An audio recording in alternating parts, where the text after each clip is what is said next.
Welcome to blue dots. 12th करने के बाद स्टूडेंट्स में ज़्यादातर ये कन्फ्यूज़न रहता है कि हम डिग्री करें या डिप्लोमा, तथा किस में ज़्यादा अच्छे करियर ऑप्शंस हैं। कहीं ऐसा ना हो कि हम गलत चुन लें। तो इस वीडियो में आपके डिग्री और डिप्लोमा से रिलेटेड सारे डाउट्स क्लियर होंगे। तो आपसे रिक्वेस्ट है कि इस वीडियो को एंड तक ज़रूर देखिएगा। सबसे पहले हम बात करते हैं कि डिग्री और डिप्लोमा में क्या मेन अंतर होता है। तो डिग्री और डिप्लोमा में कई तरह के अंतर होते हैं। पहला होता है फीस।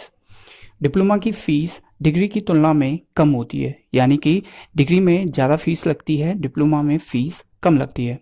दूसरा होता है समय, टाइम।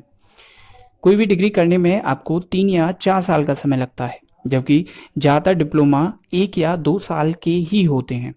कोई कोई डिप्लोमा 3 साल का भी होता है, लेकिन ज़्यादातर 1 या 2 साल के ही होते हैं। तो अगर आपको जानना है कि सामने वाला डिग्री कर रहा है या डिप्लोमा, तो आप उससे कोर्स की ड्यूरेशन पूछकर भी अंदाज़ा लगा सकते हैं।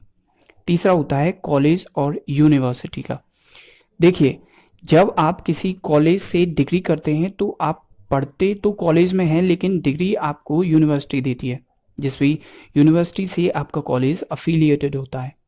लेकिन डिप्लोमा में आपको कॉलेज ही डिप्लोमा का सर्टिफिकेट देता है, जिस भी कॉलेज से आप डिप्लोमा करते हैं।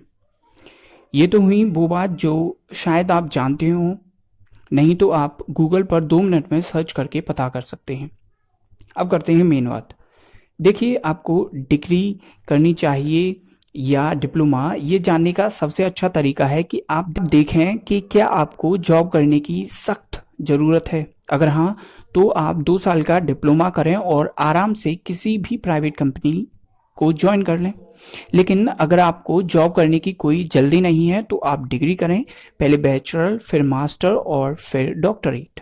और ऐसा इसलिए कि कोई भी व्यक्ति 6 महीने किसी भी अस्पताल में रहकर बुखार की दवाई से लेकर हार्ट के ऑपरेशन तक सब कुछ सीख सकता है, लेकिन फिर भी वह उस डॉक्टर के बराबर नहीं बैठ सकता जिसके नाम के आगे MBBS लिखा हुआ है, क्योंकि उस डॉक्टर ने यही सब इत्मीनान से 6 साल में सीखा है।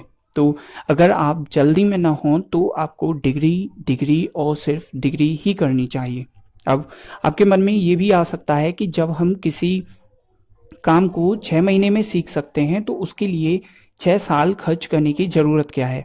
तो आप इसे ऐसे समझ लीजिए कि जिस व्यक्ति की 10th की मार्कशीट खो जाती है तो उस व्यक्ति को उसके साथ बैठाया जाता है जिसने कभी 10th की ही नहीं, क्योंकि दोनों के पास 10th की मार्कशीट नहीं होती।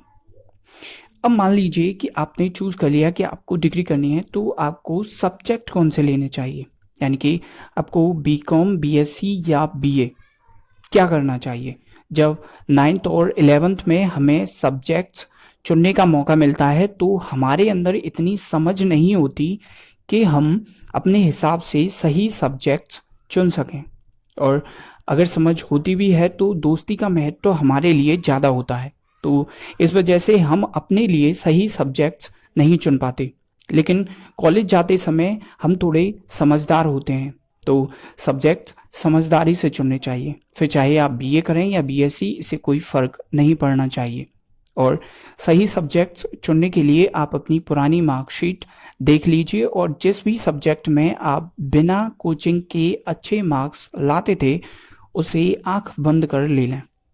इसके साथ ये भी जानिए कि कुछ स्टूडेंट्स ऐसे भी होते हैं जो 12th क्लास करने के बाद कंपटीशन एग्ज़ाम की तैयारी करना शुरू कर देते हैं और कोई भी डिग्री या डिप्लोमा नहीं करते। अब इसका नतीजा ये होता है कि उनके पास कोई प्लान B नहीं होता। तो अगर आप भी किसी कंपटीशन एग्ज़ाम की तैयारी कर रहे हैं तो आपको किसी कॉलेज में प्राइवेट एडमिशन तो ज़रूर ही ले लेना चाहिए। अगर करियर ऑप्शंस की बात करें तो डिग्री और डिप्लोमा दोनों के बाद आप गवर्नमेंट और प्राइवेट क्षेत्र में करियर बना सकते हैं। इस वीडियो में जो भी काम का लगा हो उसे नोट कर लें। वीडियो से रिलेटेड कोई भी क्वेरी हो तो हमें कमेंट करके ज़रूर बताएं। इस वीडियो को अपने दोस्तों के साथ शेयर करें तथा इसी तरह की एजुकेशनल वीडियोस देखने के लिए इस चैनल को सब्सक्राइब करें। मिलते हैं अगले वीडियो में।